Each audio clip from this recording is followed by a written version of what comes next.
اللهم صل وسلم عليك يا حبيبي يا رسول الله. حبايبي، قبل ما نبدأ الفيديو بتاعنا النهاردة هنصلي على الرسول عليه أفضل الصلاة والسلام. عاملين ايه يا حبايبي؟ يا رب تكونوا بخير، كل سنة وانتم طيبين. هنعمل ان شاء الله وصفتنا على الفطار النهاردة. هنعمل صينية مكرونة بشاميل. معانا طبعا حلة حطينا فيها معلقة زيت ومعلقة سمنة. معانا بصلاية كبيرة كده فرمناها في الكبة بالشكل ده. هنعمل عصاها باللحمة. البصل يا جماعة بدأ يدبل معانا بالشكل ده.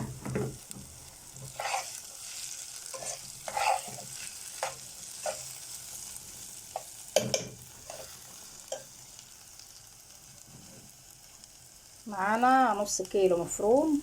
هننزل كده البصل بتاعنا بالشكل ده.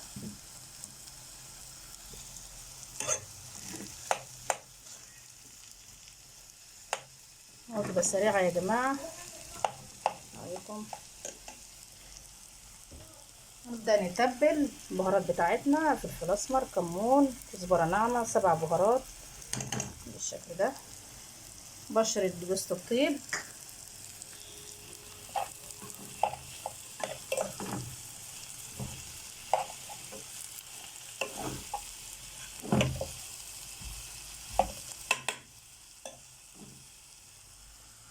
معنا طبعا المية بتاعتنا. هنسلق المكرونة. المرحلة الثالثة هنعمل البشاميل.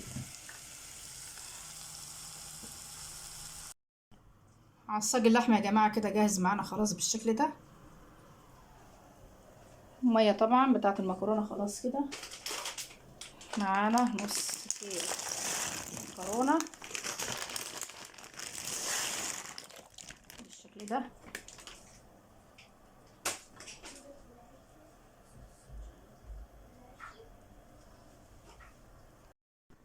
المكرونة كده يا جماعة خلاص دخلت في السوا. هنصفيها.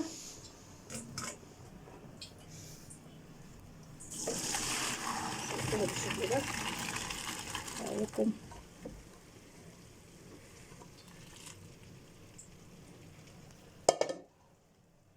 هنعمل البشاميل. معانا يا جماعة 4 معالق زيت على سمنة.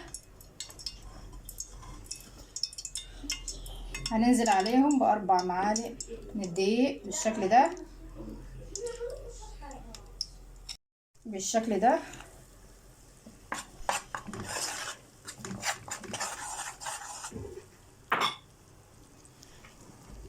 نعملهم تقليبة كده.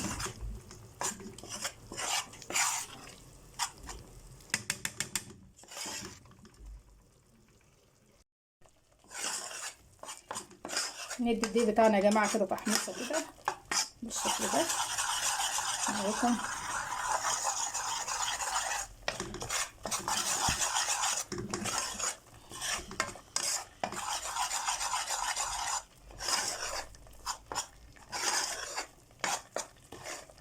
ايه رأيكم؟ لحد ما يدينا اللون الاصفر بتاعه كده من الذهبي ده. معانا كيلو لبن حليب. كيلو لبن حليب طبعا غلي وبرد معانا بالشكل ده. هننزل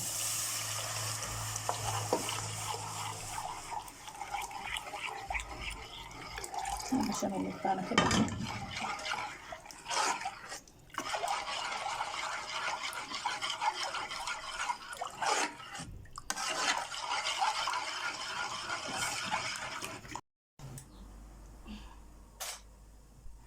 خلصنا كده يا جماعه. البشاميل بتاعنا جاهز بالشكل ده. طبعا احنا كسرنا بيضايه كده وقلبناها مع البشاميل واحنا هنطفي النار. معنا الصينيه طبعا مسخنين الفرن على درجه حراره 180 من 5 دقايق كده. على ما نرص الصينيه بتاعتنا كده هيبدا يسخن معانا. دهنا الصينيه بتاعتنا كده دهنه زيت كده. وهننزل كبشتين كده من صوص البشاميل. خليتهم كده في القاع بالشكل ده.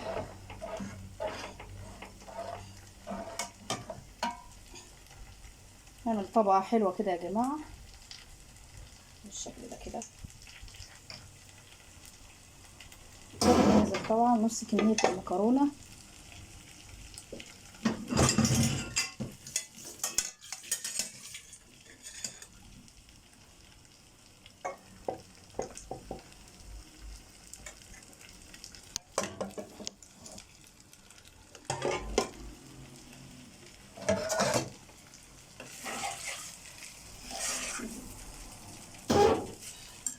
سخن بس المفروم بتاعنا، هننزل بنص كمية المكرونة بالشكل ده.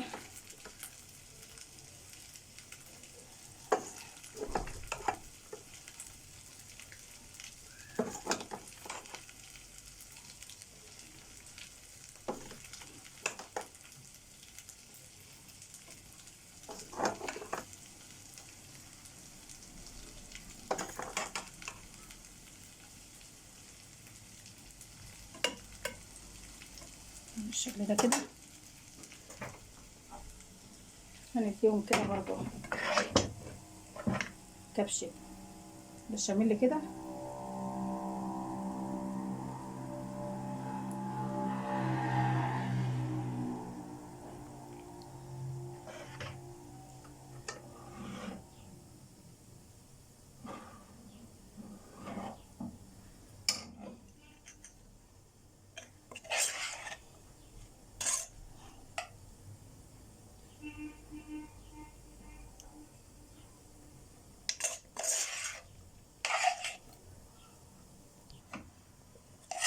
هننزل كده يا جماعة عصاج اللحمة معانا،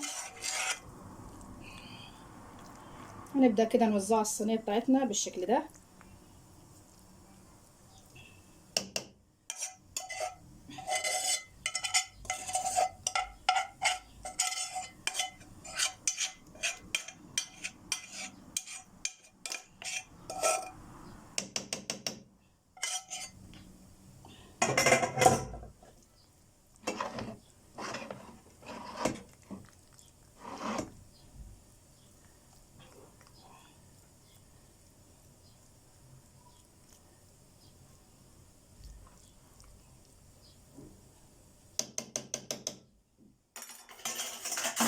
هننزل بنص كمية المكرونة متبقية معانا.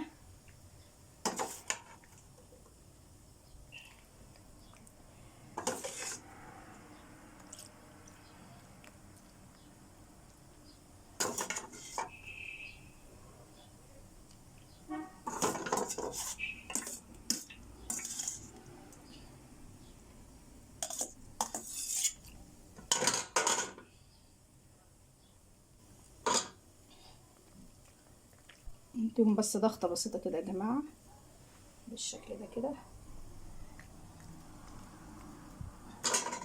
هننزل بباقي صوص البشاميل على الوش كده.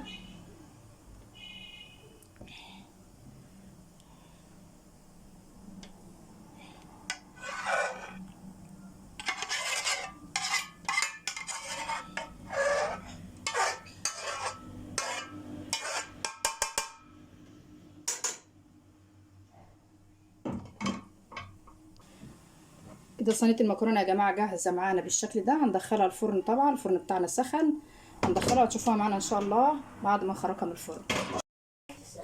هنعمل يا جماعه عصير جوافه. قطعنا الجوافه تفشى الخلط بالشكل ده كده اهو، ومعانا كوبايه كده لبن حليب، طبعا احنا غلينه قبل كده مره ومبردينه في الفريزر للعصير بالشكل ده كده. هنحط كده السكر بتاعنا والميه ونضربهم ان شاء الله في الخلاط مع بعض. ده يا جماعه شكل صينيه المكرونه بتاعتنا بعد ما خرجناها من الفرن، طلعت معانا بالشكل ده. ايه رايكم؟ جميله، شايفين طريه كده، مش ايه اهي جوسي خالص، مش ناشفه اهي. هنقطعها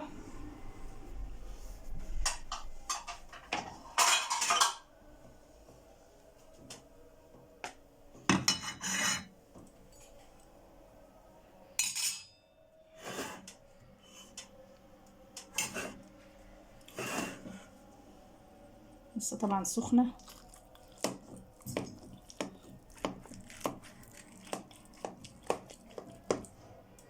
ايه رايكم؟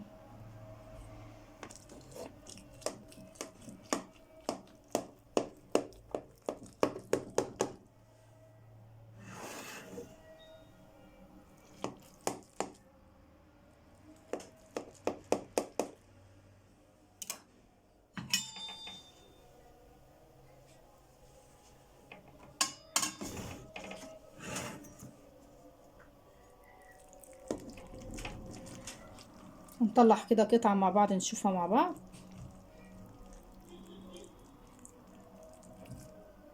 ايه رأيكم حبايبي؟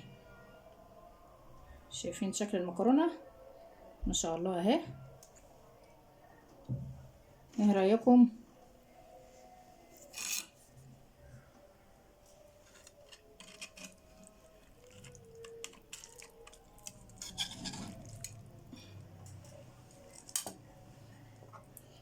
طلعت معانا بالشكل ده كده.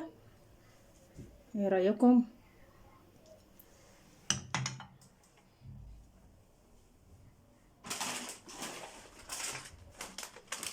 نقدمها كده مع حبة سلطة كده، كيس شيبسي بالشكل ده. يعني كده وجبة سريعة كده يا جماعة.